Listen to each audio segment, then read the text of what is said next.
Te ver de novo, obrigado pela entrevista. Esta entrevista é para o público brasileiro, mas também internacional.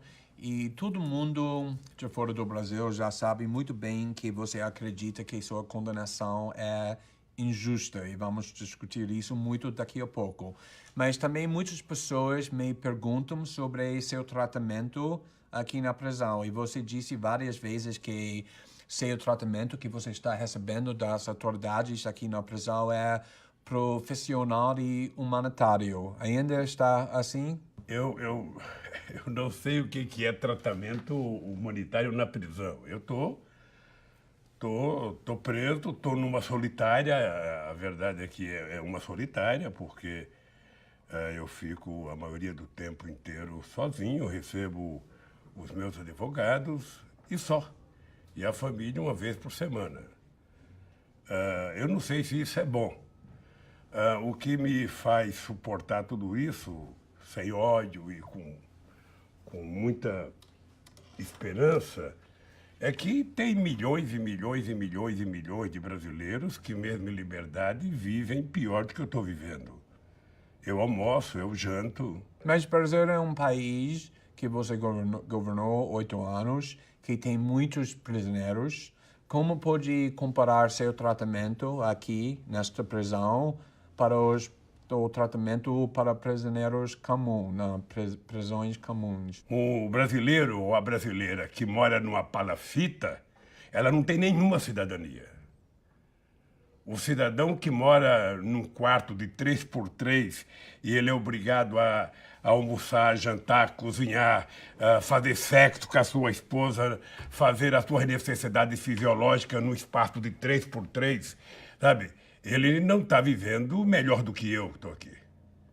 Então é por isso que eu me preocupo menos com a minha situação e muito mais com a situação de milhões de pessoas. Mas você não está sendo abusado, torturado? Pessoas estão perguntando veja, assim internacionalmente. Eu estou querendo saber disso. Não, faz muitos anos que nós brigamos para acabar a tortura. Agora a tortura é mais sofisticada.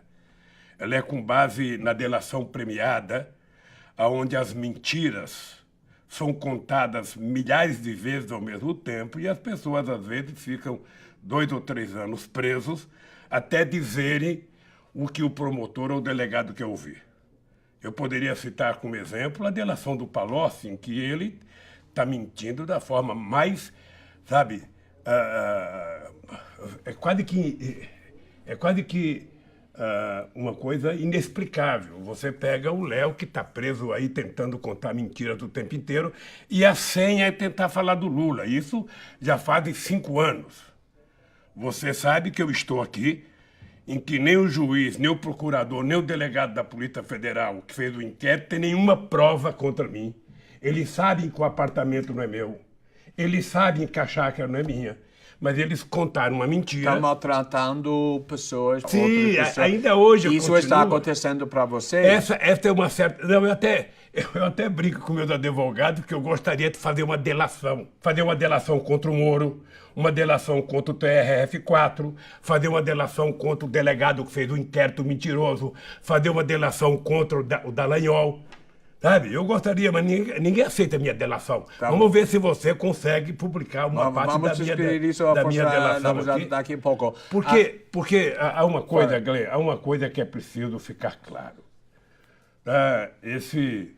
Me parece que essa frase é de um filósofo inglês, eu não sei o nome, de que a desgraça da primeira mentira é que você passa o resto da vida mentindo para justificar a primeira mentira. Você está lembrado, não sei se está lembrado, quando eu fui fazer o primeiro depoimento para o Moro. Na frente do Moro eu disse, você está condenado a me condenar. Porque a quantidade de mentiras que vocês contaram, sabe, num acordo feito entre a Lava Jato e a imprensa brasileira, porque a Lava Jato não seria o que é se não fosse a cobertura da imprensa, um conluio entre os meios de comunicação televisado, rádio e jornais, em que você tinha praticamente editores em cada jornal para receber as matérias em primeira mão antes dos advogados.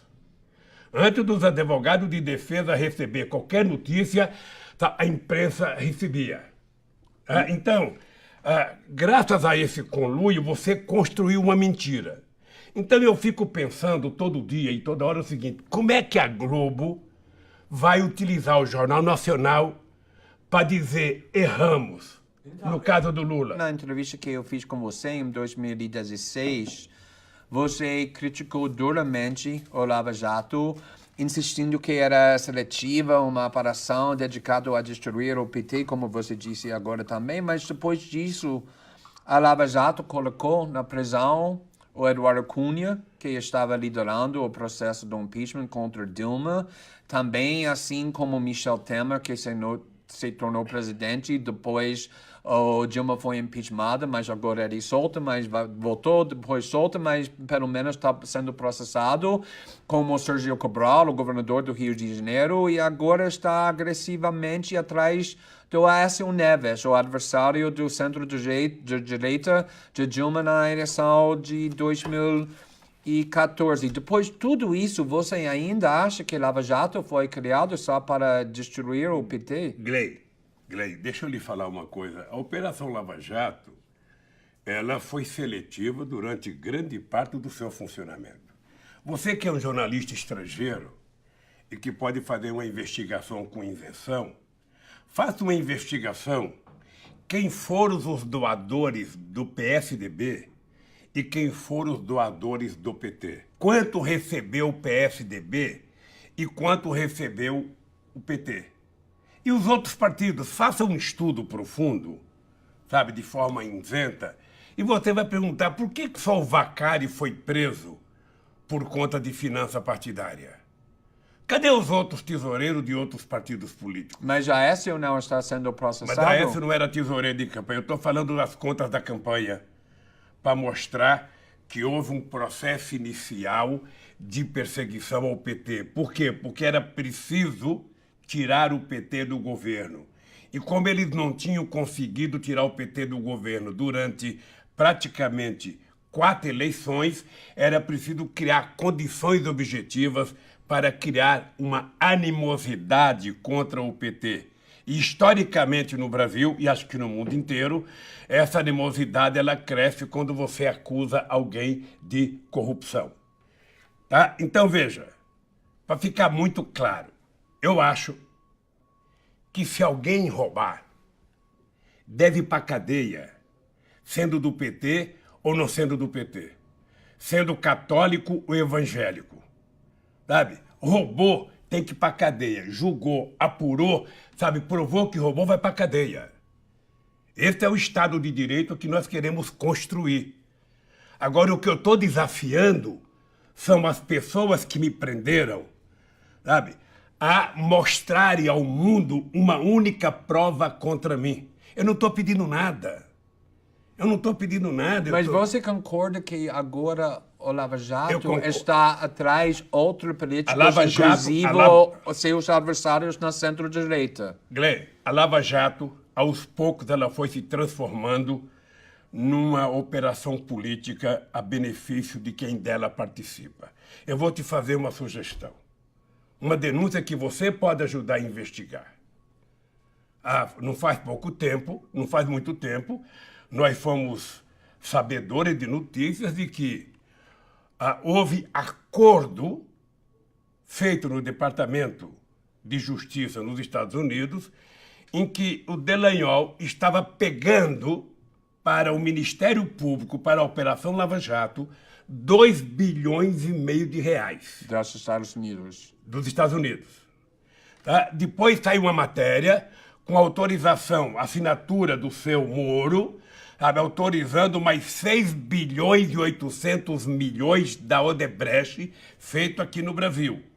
E nós sabemos que tem acordos de dinheiro para a Lava Jato em várias outras empresas que agora eles não estão permitindo que se tenha acesso aos números. O PT, inclusive, está reivindicando junto à presidência da Câmara, para reivindicar junto à Caixa Econômica Federal, para que a gente possa saber quem é que fez acordo com a Lava Jato. Tá bom. Ora, na verdade, quando alguém faz um acordo desse e quer pegar 2 bilhões e meio de reais, ou 13 bilhões de reais, ou 6 bilhões de reais, essa pessoa está construindo uma máquina política, está formando uma quadrilha. Tá bom, quero te prometer que estamos já trabalhando com essas questões, investigando... Mas deixa, Gleice, Não, só para não parar pela metade, Pode só concluir. dizer o seguinte, olha, Tá. olha, tudo que eu quero é que seja julgado o mérito do meu processo. Eu não quero nada mais do que isso. Eu queria que em algum momento os juízes se preocupassem em ter leitura das provas, tanto de defesa quanto de acusação. Você sabia que eu tive 73 testemunhas e que o Dallagnol não compareceu em nenhuma audiência? Ele criou aquela mentira do PowerPoint e desapareceu. Ele só fala com a Mira Leitão na Rede Globo de televisão e de vez em quando dá uma entrevista. E deve estar fazendo palestra para ganhar dinheiro. Sabe? Então, o que eu quero não é a convicção dele, o que eu quero é uma prova.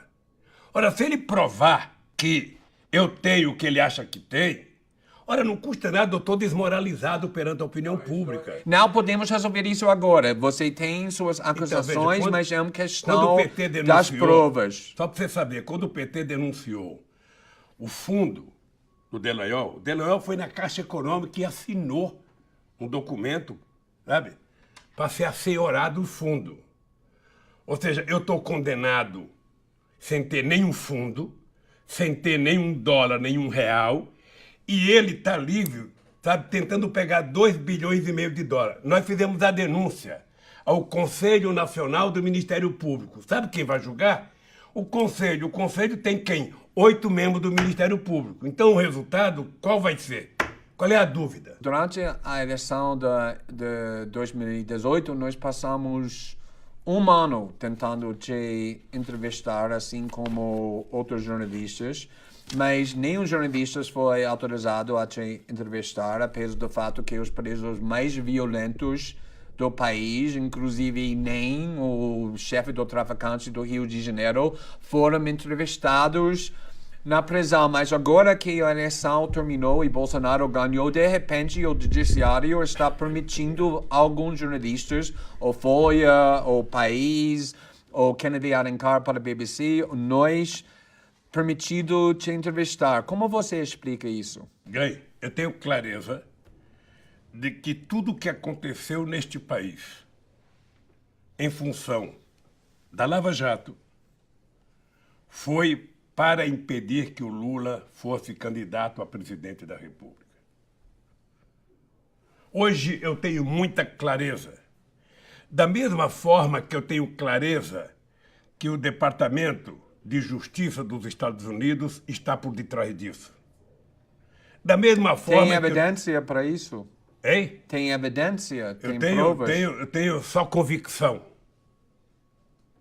Por tudo. Da mesma forma que eu tenho, sabe, hoje, muita certeza de que o pré-sal está, sabe, envolvido em tudo que aconteceu comigo e com a Dilma.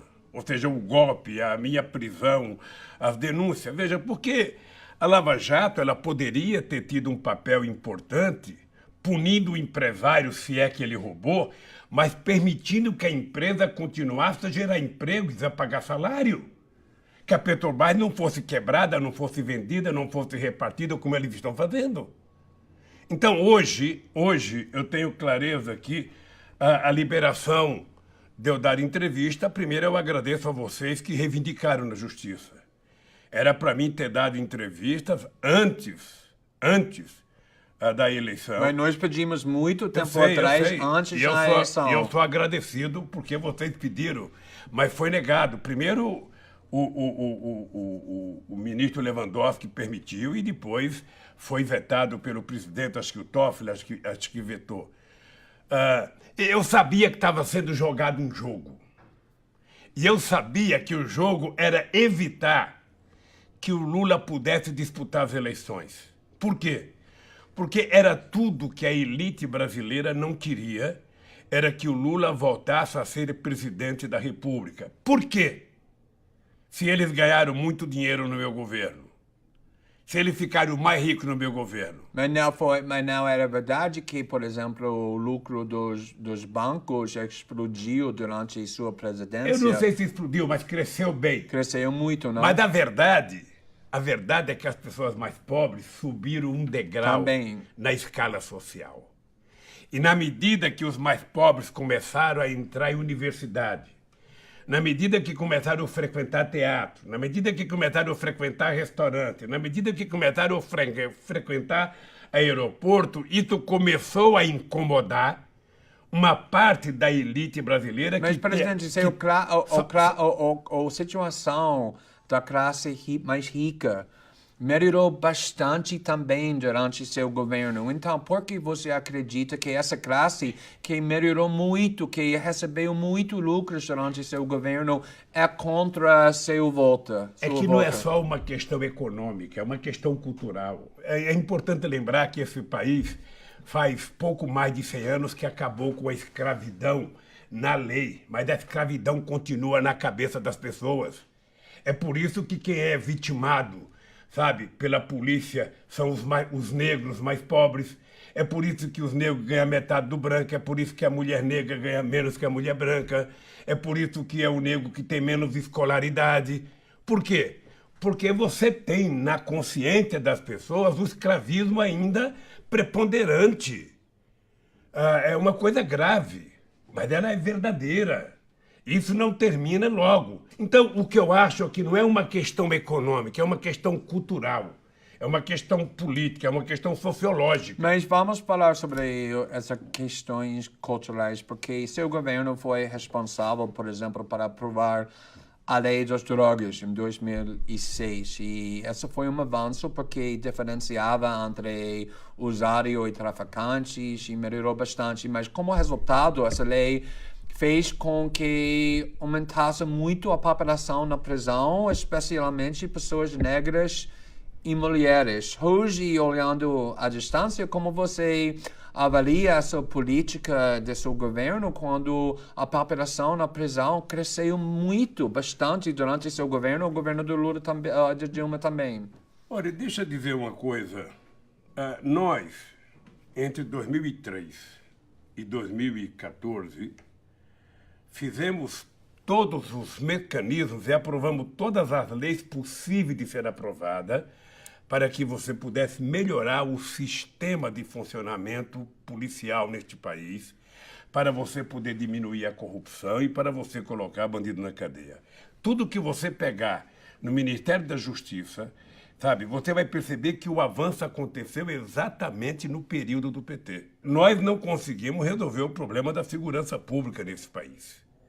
Tá? Mas nós criamos os mecanismos, inclusive mais civilizatório, para que a polícia tivesse um comportamento. Aparelhamos a Polícia Federal, criamos a Polícia Nacional, com o objetivo de fazer. Tá? Isso agora está sendo deteriorado. O PAC. Você falou do NEM na pergunta que você fez anteriormente. Que foi entrevistado na E prisão. eu lembro numa entrevista que o NEM deu para a revista, se não me falha a memória, Isto É, em que ele dizia que o presidente que mais tirou bandido da rua foi o PT, o governo Lula, porque com o PAC ele perdeu mais de 20 bandidos ligados a ele para ir trabalhar no PAC. Então, se você quiser diminuir a violência, não é distribuindo armas, é distribuindo educação, distribuindo emprego, distribuindo salário, distribuindo oportunidade, distribuindo sonhos e esperança. Mas isso funciona durante seu governo porque o problema é para o grande porção da população era que a violência, o problema de crime cresceu durante o governo do PT. Por causa disso, o Bolsonaro conseguiu explorar essa problema. Não é verdade não que o problema do... Não cresceu no governo do PT. Nós fizemos a maior política de inclusão social da história de 500 anos do Brasil. Mas o crime durante seu governo desceu não, foi bem menor, piorou? bem menor.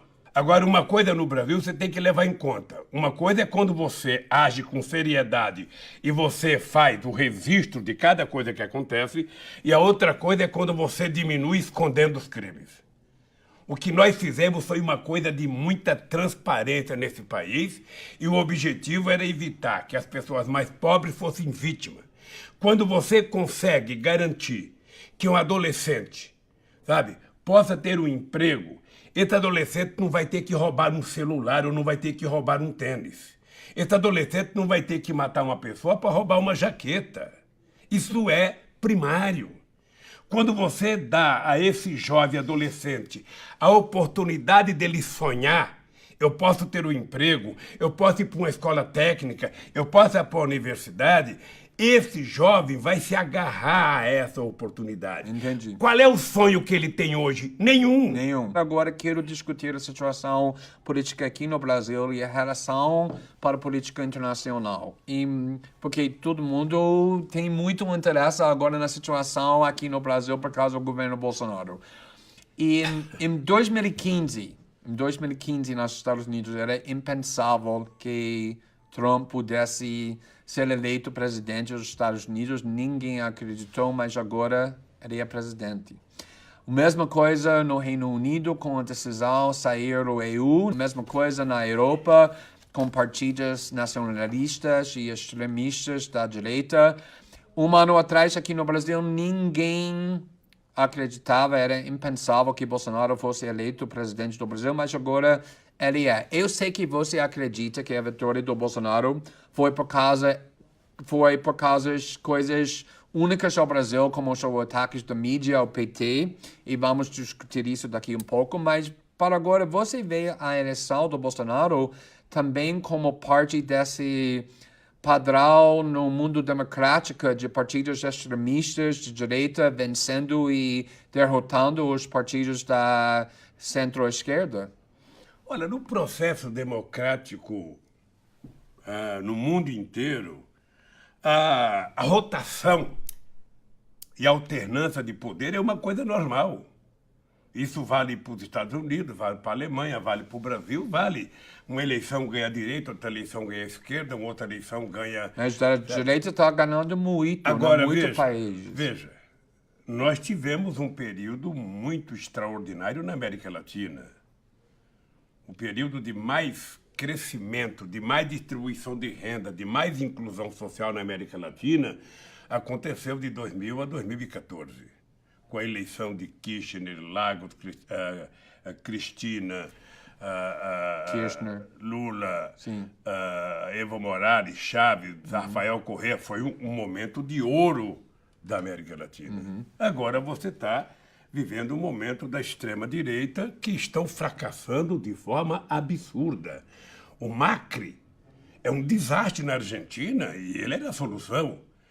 Tem um livro... Por que isso está acontecendo? Tem um livro do Mia Couto, que é um grande escritor moçambicano, que tem uma frase que é o seguinte: em tempo de terror, escolhemos monstros para nos proteger. Ora, quando você cria o ódio na sociedade, quando você cria a antipolítica, quando você tira a esperança de qualquer pessoa, sabe, nas instituições existentes, ou seja, qualquer coisa vale. Qualquer coisa vale. Eu sei que os americanos não acreditavam que o Trump tivesse a menor chance. E por que o Trump ganhou as eleições? Não foi por causa do Putin, como eles tentam falar. É por causa da mentira do fake news, como aqui no Brasil. Só por causa disso? Não, só por causa disso, por causa do desemprego, por causa da desesperança e por causa do discurso, sabe, do Estado Nacional forte, que é sempre uma coisa importante. Né? Ou seja, quando o Reagan e Margaret Thatcher criaram a chamada globalização, na moda dos anos 80, era você falar que moderno era você ser globalizado, abrir a economia para todo mundo, deixar o capital transitar à vontade, embora o povo não pudesse transitar. Agora que a globalização começou a criar problemas para os países desenvolvidos, sobretudo para os Estados Unidos, o Trump encontrou um discurso fácil de falar. Os Estados Unidos para os americanos, emprego para os americanos. Mas, presidente, sobre Trump, né, nos Estados Unidos não é bem conhecido que tem muitas pessoas que votaram no Obama em 2008, 2012 e depois votaram no Trump em 2016. E aqui no Brasil temos a mesma coisa. Muitas pessoas que votaram em você e depois na Dilma votaram no ano passado no Bolsonaro. Como você explica isso? Eu posso te dizer uma coisa? Eu conheço razoavelmente bem a Hillary Clinton. Era muito fácil você encontrar uma pessoa mais popular do que ela para ganhar. Ela não era uma figura simpática. Então a eleição do Trump se deveu ao fato dele ter um discurso correto para os operários brancos, sabe, da indústria automobilística que estavam ficando desempregados. Ele prometeu o óbvio emprego para o povo americano. Prometeu brigar com os chineses para o povo americano para gerar emprego. E isso fez ele ganhar as eleições. Olha, obviamente que pode ser que muita gente do Obama votou nele, como aqui no Brasil pode ser que muita gente que votava no Lula votou no Bolsonaro, até porque o Lula não era candidato. Se o Obama fosse candidato, eu não sei se os votos iriam para o Trump. O fato concreto é que eu não sei, apesar da performance extraordinária do Haddad, eu não sei se eu tivesse candidato, se as pessoas iriam votar, alguns eleitores do PT, votar no Bolsonaro. O dado concreto é que... Eu conheço muitas pessoas que votaram em você, depois na Dilma, depois no Bolsonaro. Então, talvez se eu fosse candidato, essas pessoas não tivessem votado no Bolsonaro. Porque, Glenn, você é jornalista e você sabe o que aconteceu no Brasil. Primeiro, você no Brasil sempre cria a política do pensamento único. O Fernando Henrique Cardoso teve 8 anos de pensamento único favorável, eu tive 8 anos de pensamento único contrário, depois a Dilma teve um pouquinho favorável, quando a imprensa tentava dividir a Dilma do Lula, depois não deu certo, aí passou a ser contra.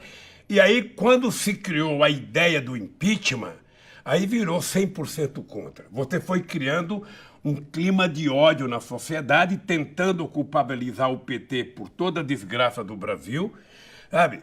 E quando chega as eleições, não tinha nenhum candidato de direita, eu diria direita normal, porque o Bolsonaro, você poderia hoje comparar ele ao Nero, quando tocou fogo em Roma. O Bolsonaro já está há quase 5 meses no governo e você não ouviu a palavra ainda crescimento, desenvolvimento, investimento, geração de emprego, distribuição de renda. Essa palavra saiu do dicionário.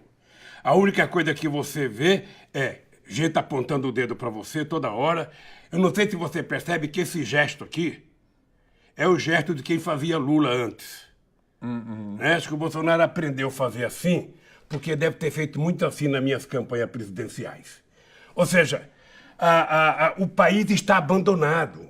O país só se fala em corte e reforma da Previdência, prometendo à sociedade... Mas abandonando por quem? Porque em sua entrevista à Folha e ao País, você atribuiu a ascensão do direito nacionalista a fracassos do neoliberalismo. E eu gostaria de saber sobre essa questão do fracasso do neoliberalismo aqui no Brasil, mas internacionalmente também. Como que é o relacionamento entre o sofrimento da população e o fato que a população está abraçando pessoas na direita extremista, como Bolsonaro, como outros líderes no mundo democrático? O neoliberalismo, como surgiu na época da globalização, ele está perdendo em tudo quanto é lugar. E não está perdendo para a esquerda, ele perde para a direita. Perde para a direita. Tá? Como perdeu para o Hitler, como perdeu para o Mussolini. Ou seja, nós tivemos 2 exemplos agora, que foram Espanha e Portugal, em que a esquerda voltou a ter uma ascensão no processo eleitoral. Mas mesmo na Alemanha, sabe, a Angela Merkel, que é uma senhora política muito forte, Ela hoje, se não fosse os acordos com o SPD, ela não governaria a Alemanha. Mas também lá a direita extremista está crescendo. Eu sei, está crescendo no mundo inteiro, mas veja, eu acho que é um alerta para a esquerda. Tá? A direita não vai... Pode ficar certo que depois do Bolsonaro, que depois do Macri, a Cristina vai ganhar as eleições na Argentina. Pode ficar certo que aqui no Brasil a esquerda vai ganhar as eleições aqui na próxima eleição. Pode ficar certo que se o Evo Morales for candidato, ele vai ganhar na Bolívia. E assim em vários estados.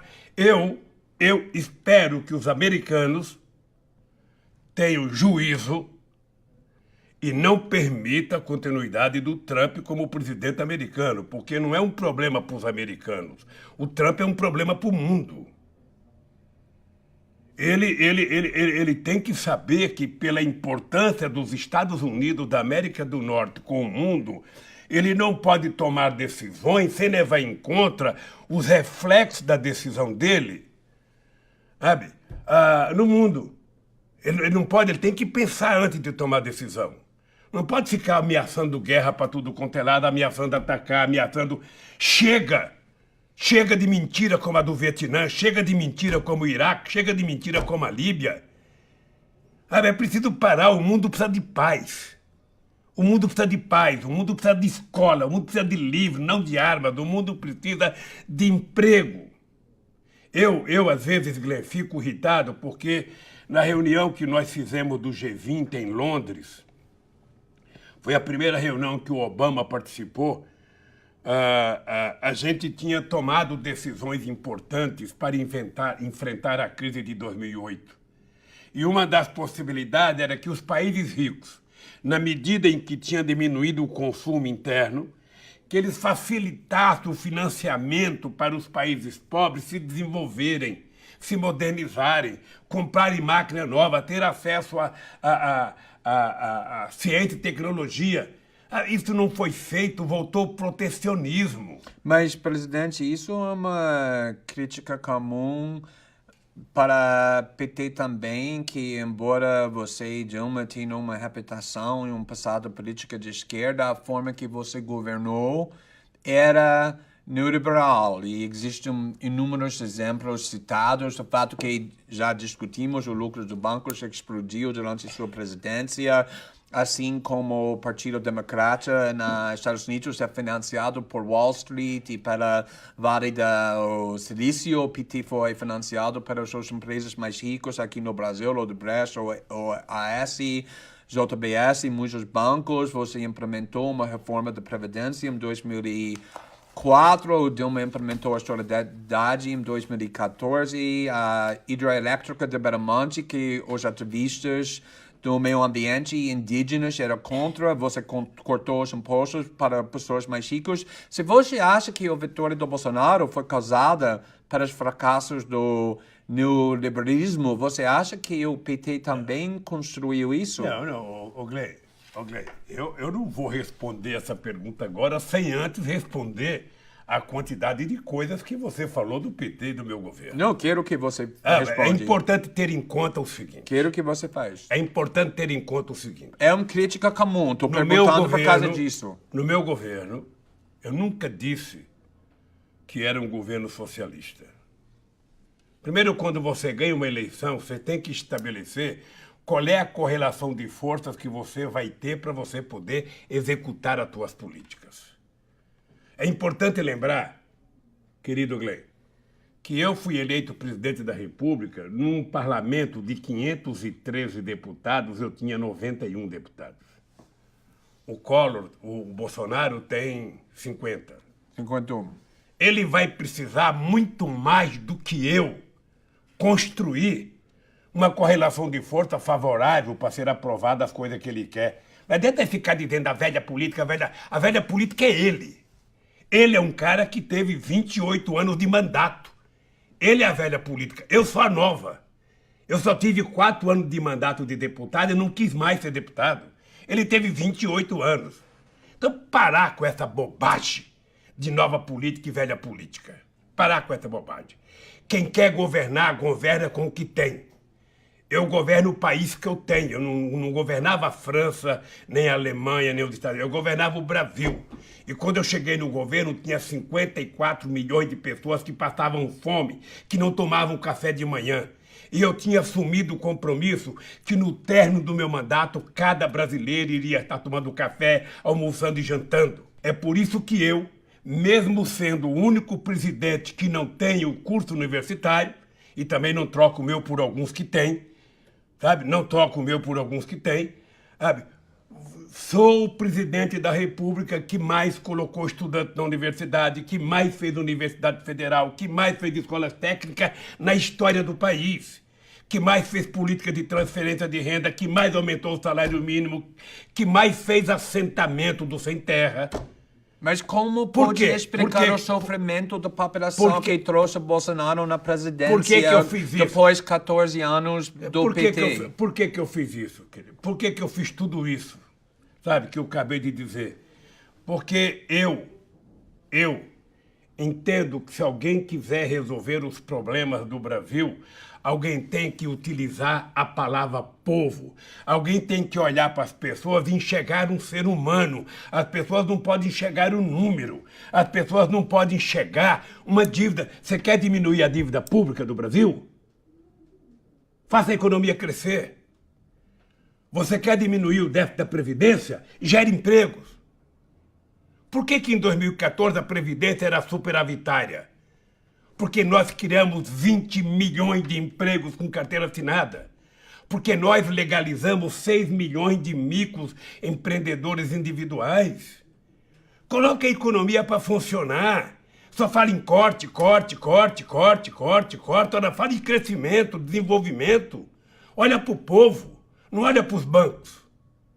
Olha, como é que você pode imaginar um país crescer tendo um presidente batendo continência para a bandeira americana? Não, mas estou perguntando porque era você que culpou a ideologia de neoliberalismo para o crescimento do Bolsonaro e outros extremistas. E estou tentando entender a diferença entre como você governou e o Dilma governou e essa ideologia. Quais diferenças você está vendo? Glenn, nós começamos a nossa entrevista, eu comecei dizendo que o grande problema do PT não foram o erro do PT. O grande problema do PT foram os acertos do PT. Ou seja, na América Latina, toda vez que apareceu um presidente que tentou fazer política social, ele foi derrubado. Todas as vezes.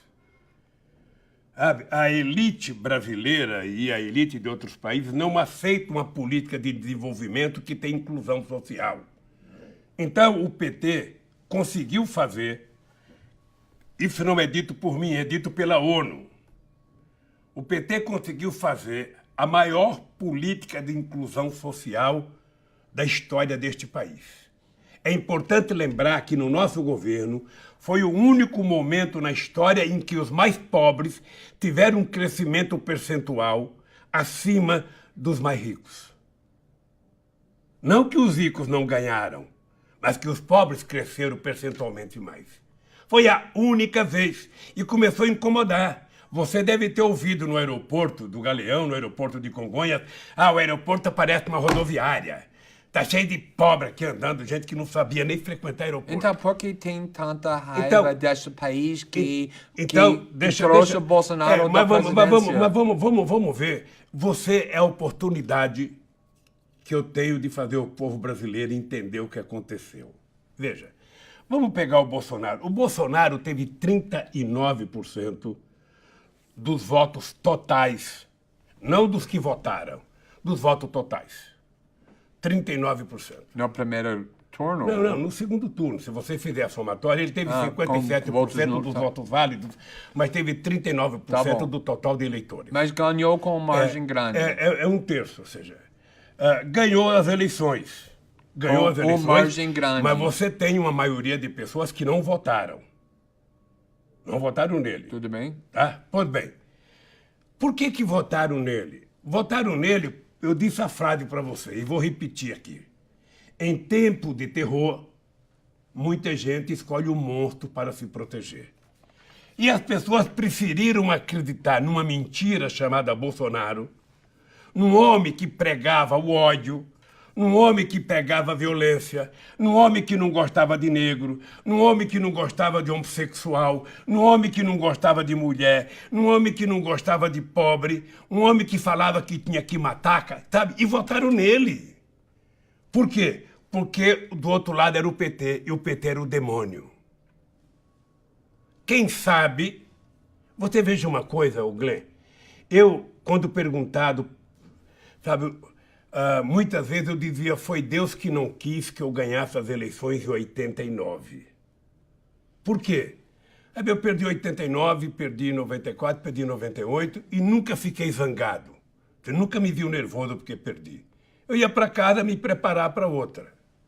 Então, o ódio começou com a vitória da Dilma em 2014, não. Começou com as manifestações de 2013 e foi consolidado com a derrota do Aécio, que começou a pregar a queda da Dilma, o ódio. E eles não conseguiram aceitar essa perda. Mas quero perguntar, porque isso é bem importante que você disse agora, que o PT é demônio, ódio contra o PT, porque tem uma crítica comum que estou ouvindo frequentemente sobre a sua estratégia durante a eleição de 2018, especificamente que você fez tudo o possível para enfraquecer a candidatura presidencial de Ciro Gomes, do centro-esquerda, que muitos acreditam que tinha uma chance muito maior de ganhar do Bolsonaro do que o candidato que você escolheu do seu partido, Fernando Haddad, por causa da raiva e ódio que existe no Brasil em relação ao PT, porque Haddad era desconhecido fora do São Paulo. E no primeiro turno, para a audiência internacional, Haddad fica em segundo lugar. E no segundo turno, Bolsonaro derrotou seu candidato do PT por uma grande margem. E esses críticos falam que você preferia perder para Bolsonaro, mas manter o controle da esquerda com o PT, do que ter uma melhor chance de derrotar Bolsonaro se isso significasse deixar um outro partido do Ciro representa a esquerda. Essa crítica não é válida. Você acredita nisso? Eu estou perguntando se você acha. Se você acredita. Sabe por quê? Eu vou falar que eu sei. Eu sei que seu candidato, que você transferiu muitos votos para deixar ele chegar no segundo turno, perdeu para grande margem de Bolsonaro. E estou perguntando se isso era a estratégia certa. Eu vou tentar falar. Veja, a minha estratégia, a primeira estratégia minha, o que você está falando eu vivi em 89. Em 89, o Brizola, sabe, de quem eu tenho muita boa recordação, achava que ia ser presidente. O Brizola votou do exílio presidente da República. E quando teve as eleições, fui eu que fui para o segundo turno. Você sabe que o Brizola chegou a pedir para que eu e ele desistíssemos para apoiar o Mário Covas? Eu falei, Brizola, mas se o povo quisesse votar no Mário Covas, teria votado, por que não votou? Como é que eu vou ficar agora com os eleitores que votaram em mim? Eu vou desistir para apoiar o Mário Covas que perdeu? Ora, se o povo queria votar no Ciro no segundo turno, por que não votaram no primeiro? Porque você transferiu seu apoio para Haddad e não para Ciro. Não. E porque seu partido impediu ele também ser parceiro com o PSB, abriu mão para a possibilidade de ser governador de Pernambuco por causa desse candidato muito popular do PT. Você sabe todas as críticas. Veja, o Ciro reclama porque o PT fez articulação política para trazer o PCdoB e PSB. O que ele queria que o PT fizesse? Que o PT, sabe, não fizesse nada? Ele queria que o PT não conversasse com o PSB? Mas foi você que disse que o PT é demoníaco, que era atacado muito. Deixa eu falar, o Ciro tem que aprender uma coisa. Isso em política é importante. Se você um dia for entrar na política, aprenda isso. Se você quiser que alguém goste de você, você precisa aprender a gostar da pessoa. Se você quiser que alguém te respeite, você precisa respeitar as pessoas. Olha, se o Ciro queria de verdade o apoio do PT, ele poderia ter conversado com o PT. Eu vou lhe contar uma história que você não sabe e que ninguém nunca contou para ninguém, porque o Ciro nunca contou. Uma vez o Mangabeira Unger vai no escritório e fala assim para mim, olha, nós fizemos uma reunião com o Haddad e o Ciro e nós conversamos Haddad ser vice do Ciro. Eu falei para Mangabeira, ô Mangabeira, você não acha que antes você deveria ter conversado com o PT? Ora, eu perdi 4 vezes, até chegar lá. O Ciro já perdeu 3, quem sabe ele perca mais uma. Se o Ciro quiser aliados, ele tem que saber conversar. Ele tem que saber convencer as pessoas. Ele tem que assumir compromisso programático. Tudo bem, com certeza o Ciro vai ouvir isso e... Não, eu acho, veja, o Ciro sabe da relação que eu tenho com ele.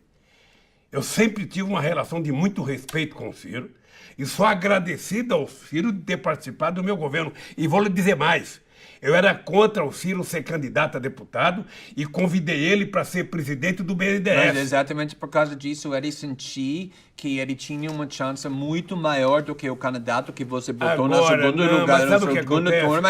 Mas tudo bem, vamos... Mas deixa eu lhe contar uma outra... Mas, por exemplo, eu quero usar essa oportunidade para discutir um pouco sobre o desafio da esquerda internacional, porque é muito importante, porque você é uma das únicas grandes lideranças da esquerda dos últimos 20 anos que conseguiu vencer eleições nacionais em um grande país, alcançando os mais pobres e marginalizados. E acho que isso é bem importante para ouvir que você pensa sobre os problemas que a esquerda internacional está enfrentando, porque na maioria dos países do mundo democrático, inclusive aqui do Brasil, a esquerda está com grande dificuldade em atrair o apoio desses grupos, enquanto atrai o apoio dos classes mais ricas, com pessoas com mais educação formal, universitários. Eu quero saber o que falta à esquerda mundial e brasileira fazer, que você foi capaz de fazer, para se reconectar com o povo. Olha, eu em 2008, na crise econômica, eu descobri que o mundo estava sem liderança. Eu participei de muitas reuniões com os 20 principais presidentes dos países do mundo e eu notava que as pessoas estavam sem saber o que fazer. E a minha preocupação, por exemplo, com a União Europeia, era que a União Europeia tinha ficado muito burocrática, ou seja, não era os políticos que falavam, era a burocracia que falava, era a comissão disso, a comissão... Tudo tem uma comissão para resolver e o político não decide. Eu achava isso muito ruim, sabe? E nos Estados Unidos, o Obama também não tinha instrumentos. Bem, o que eu acho que a esquerda tem que fazer? Eu acho que, primeiro, a esquerda precisa... Sabe, tem esquerda que tem 100 anos de experiência, 150 anos de experiência, 80 anos. O PT tem 40 anos de experiência. E eu acho que a experiência do PT é muito exitosa. O PT, alguns dizem que o PT se distanciou do povo. Olha, o PT precisa eu diria, voltar, não às suas origens, porque você não governa para um partido, você governa para a sociedade. Quando você ganhar as eleições, você tem que governar para todo mundo. Você pode escolher preferencialmente quem é que você vai atender, mais ou menos. Mas você tem que governar para todo mundo, tem que respeitar todo mundo, tem que gostar de todo mundo, tem que atender todo mundo. Foi assim que eu fiz. Eu duvido, Glenn, que você encontre num país, na época do meu governo, um prefeito, ou um governador, ou um deputado de um partido adversário que tenha falado mal do meu governo. Duvido. Mas quero perguntar porque sobre... todos foram tratados com decência. Concordo. Você saiu com 86% aprovação. E uma das partes mais importantes, na minha opinião, do seu apelo político foi a sua infância e formação, que você vem da pobreza, que você não aprendeu a ler até 10 anos, era trabalhador desde cedo, como milhões de brasileiros. E eu quero saber se você acha que é importante que os partidos da esquerda sejam mais representados por pessoas que não aprenderam sobre pobreza na faculdade como teoria, mas que cresceram na pobreza e, portanto, entendem essa experiência na pele, podem falar com credibilidade com o povo sobre pobreza, sobre essa experiência. E você acha que a esquerda brasileira, a esquerda internacional tem isso agora, como você conseguiu fazer? Olha, eu acho que a esquerda tem muita gente bem estudada, bem intelectualizada, que pode fazer isso. O que nós precisamos... Mas é a mesma coisa, ter experiência? O que nós precisamos é criar compromissos.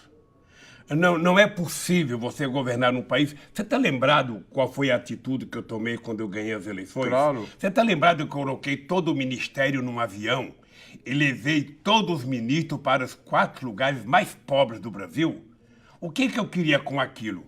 Eu queria que um Meirelles, que era banqueiro, eu queria que um Palocci, que era médico, eu queria que um Furlan, que era empresário, conhecesse uma palacita, que visse o homem e a mulher no mesmo lugar que eles defecavam, eles comiam.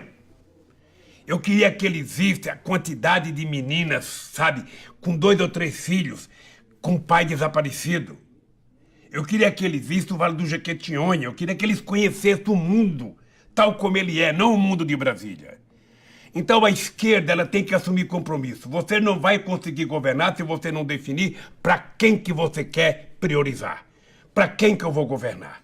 Eu gosto de todo mundo, eu gosto do Glenn, eu gosto do Lula, mas eu tenho que escolher. O Glenn come todo dia, o Glenn está estudando, o Glenn tem carro, o Glenn, sabe? Então ele não é a minha prioridade. A minha prioridade é as pessoas mais pobres que não têm e que precisam ter o mesmo que ele tem. Mas para fazer isso, você acha que é importante para ter candidatos que vêm desses bairros, que vêm da pobreza e não parecem muito acadêmicos? Não, nós temos que preparar. Eu sou de preferência que a gente consiga candidatos que tenham na sua origem as lutas populares correndo no seu sangue, na sua veia. Mas, obviamente, que tem muita gente boa, sabe, que não é de origem pobre, mas que assumiu o compromisso. Óbvio, mas também precisa candidatos... É lógico. Por isso é que o partido... Acho que está faltando isso aqui no Brasil. Eu acho que está faltando organizar mais gente para participar, mais mulheres, mais negros, mais índios. Tá bom, tenho 5 minutos, preciso te perguntar sobre... Eu vim te avisar, você vai perguntar da Venezuela, não? Mas preciso te perguntar sobre isso, todo mundo vai me matar, porque uma das maiores preocupações internacionais sobre a situação aqui no Brasil é a Amazônia, devido à importância que isso representa para a capacidade do ser humano de proteger o planeta de desastres climáticos catastróficos. Você acredita que a Amazônia está em perigo por causa do governo Bolsonaro? Acho. Como? Acho, veja, porque eles não têm limite. Como eles só sabem destruir, para ele a biodiversidade e o ecossistema dos biomas brasileiros vale muito pouco. O que eles querem é destruir, sabe? E eu me preocupo porque a sustentabilidade e a defesa da Amazônia está dentro de uma política de soberania nacional. O Brasil tem, sabe, quase 16 mil quilômetros de fronteira seca com 10 países. O Brasil tem quase 8 mil quilômetros de fronteira marítima. O pré-sal fica a 200 milhas de distância das nossas praias e, portanto, está quase em águas estrangeiras e nós precisamos proteger. O Brasil tem 12% da água doce do mundo. O Brasil precisa, então, colocar, sabe, as nossas fronteiras, o nosso povo, a nossa floresta, a nossa fauna, a nossa biodiversidade, como se fosse um patrimônio da humanidade, mas subordinado à administração e aos interesses do Brasil. Né? Colocar a questão da ciência e tecnologia, a indústria de fármacos pode ter na Amazônia uma fonte extraordinária de produção de soluções para N doenças no mundo. Então, o Brasil precisa tomar cuidado. Eu tenho orgulho, porque eu participei da COP15 em Copenhague, quando nós assumimos compromisso, depois a Dilma assumiu o compromisso em Paris.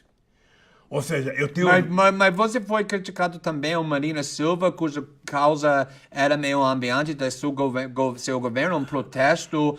E agora todos nós somos mais conscientes sobre o perigo que nosso planeta enfrenta. Então, tem coisas que você teria feito diferente sabendo disso?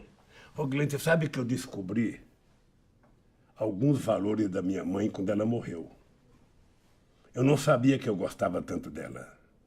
O fato da Marina ter feito uma crítica... A Marina foi ministra do meio ambiente. E desde o seu governo. Ela foi ministra durante 5 anos. Ela não pode reclamar. Ela foi ministra.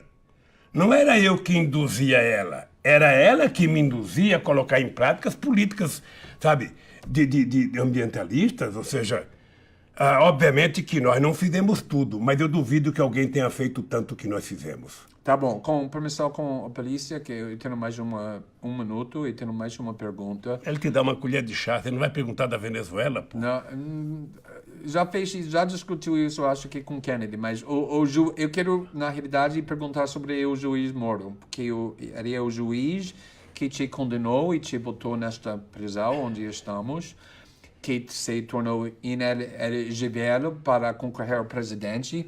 E foi depois tudo isso escolhido por Bolsonaro para ser ministro de Justiça, uma escolha que muitos consideram suspeita, sem não corrupta, ainda que a sentença de condenação tenha sido confirmado num tribunal superior. Esta semana tivemos uma nova revelação que Bolsonaro disse que prometeu a Moro a primeira vaga no STF.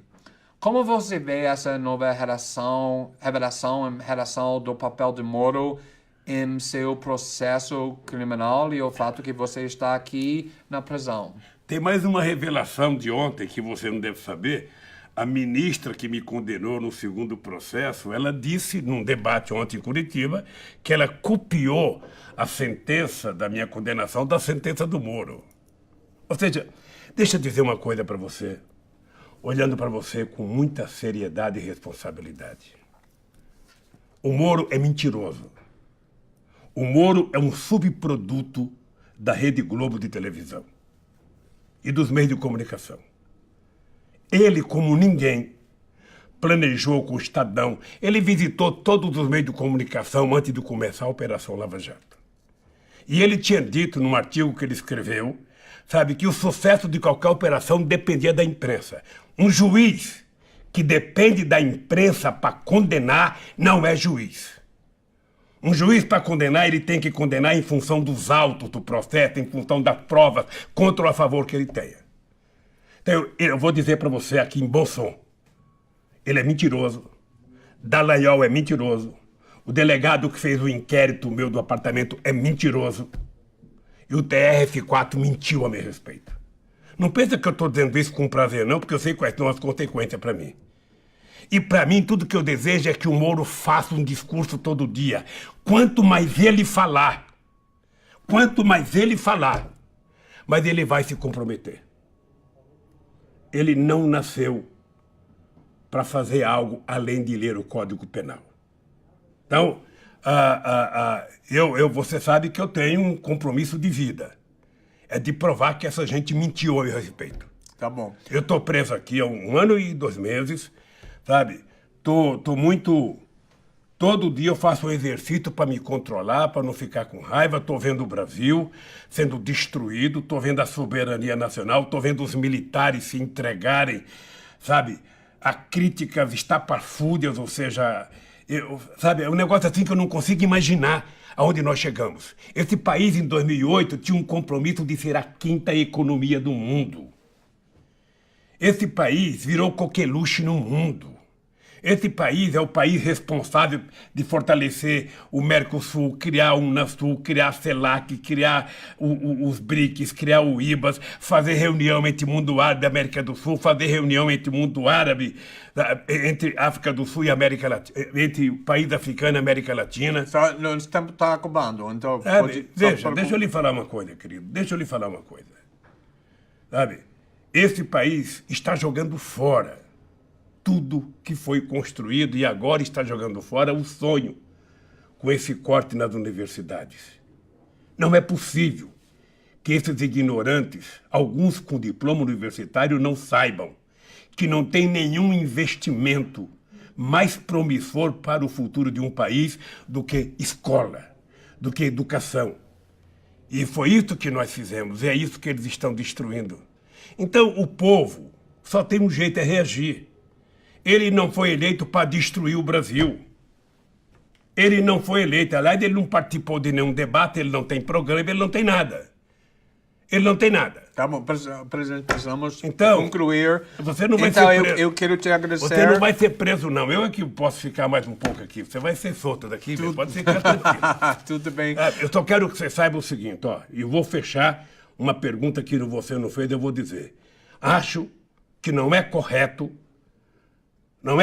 o tratamento que estão dando à Venezuela. A Venezuela, ela tem que ter soberania, tem que ter autodeterminação, e a Venezuela é um problema do povo da Venezuela e não um problema dos Estados Unidos. Trump cuide dos Estados Unidos e deixe de se meter onde não é chamado. Presidente, muito obrigado pela entrevista de novo, mais uma vez. Obrigado a você.